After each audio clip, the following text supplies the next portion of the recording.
Wala muna tayong luto content ngayong araw guys. Samahan nyo muna akong tulungan sila tatay dito sa bukid. Pero bago ang lahat, sisimulan muna natin sa magandang umaga. Kaya umaga pa lang ay nagbili na nga pala tayo ng luto na ulam para meron tayong madala sa bukid. Hindi na nga pala tayo naligo dyan at diretso na rin tayong umalis. Kaya pagdating ko sa bahay ay niready ko lang din yung baon na dalhin ko sa bukid. Dati pa nga pala namin tong ginagawa na maaga pa lang ay ready na yung mga baon or mga gamit na dadalhin sa bukid. At syempre pag usapang bukid, hindi talaga mawala yung mga kabady natin dyan. At nadaanan nga pala natin yung mga kapitbahay natin dito na maaga pa lang ay dumiskarte na sila sa bukid para kumita din sila ng pera. Ganito nga lang pala kasimple yung pamumuhay dito sa bukid guys. Kaya sa ilang minutong lakad natin ay nakarating na rin tayo, kaya ilagay muna natin itong dala natin na bag. At tinawag ko na nga rin pala si tatay para kumain na rin kami ng agahan. Kaya nilabas ko na rin yung dala natin ng mga baon guys at yung nabili natin na ulam. Hindi po ice cream ang laman ng mga yan guys, puro po kanin. Kaya kumain lang din muna kami ni tatay guys para meron din kaming saktong lakas dito sa bukid. Kaya tara guys, sabayan nyo na rin kaming kumain.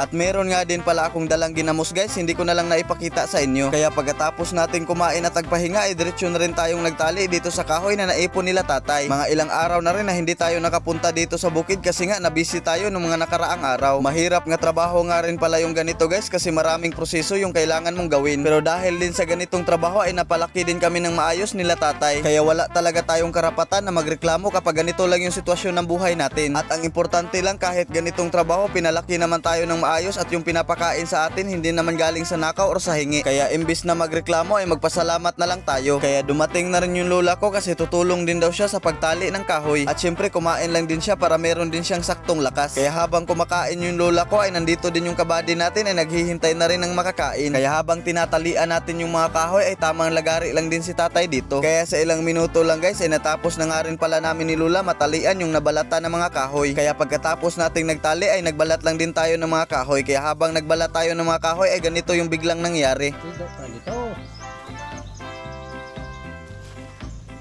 Kaya hinahayaan ko na lang siya at ito pa nga yung kasunod na nangyari. Sobrang natawa talaga ako dito guys, dumungaw ba naman sa kamera. Pati yung lola ko ay natawa din, bakit dyan pa daw humiga sa harap ng cellphone. At nung hapon na nga ay dahil nandito lang din naman tayo sa bukid kaya manguha na rin tayo ng gulay para meron din kaming maulam mamaya. At sakto din na merong puso ng saging dito lang malapit sa pwesto namin ni tatay kaya kinuha ko na rin. Kaya pagkatapos nga natin malinisan yung puso ng saging ay diretso na rin tayong umalis para maghanap pa ng ibang gulay. At ito nga pala yung sunod nating nakita guys, talbos ng gabi. Marami nga pala to dito sa bukid guys, lalo na sa gilid ng palayan. Hindi ko nga lang masyadong dinamihan sa pagkuha kasi marami pa naman tayong hahanapin na iba pang gulay. Kaya okay na yung ganyan karami at sunod nga nating nahanap ay itong malunggay. Kaya kahit araw-araw ka pa mag-ulam ng gulay dito sa probinsya ay wala talagang problema. Dahil dito sa probinsya ay maraming libre, lalo na kapag dito ka nakatira sa bukid. At ganyan na nga pala karami yung nakuha natin na malunggay kaya okay na yan. Pagkatapos nga pala nating manguha ng malunggay ay meron nga pala akong ditong nakita na sapot ng gagamba. At nung nakita ko nga yung gagamba ay kakaiba yung forma niya kasi parang meron siyang dalawang bundok sa likod. Baka yan yung tinatawag na gagambang bukid. Kaya sunod na rin tayo nanguha ng papaya kasi isa talaga to sa paborito ko, lalo na kapag sari-saring gulay na may gata. Kaya kung nakaabot kayo sa video na to guys, maraming salamat palagi sa panunood nyo at huwag nyo naman kalimutan i-share ang video natin ngayon. Maraming salamat po, I love you.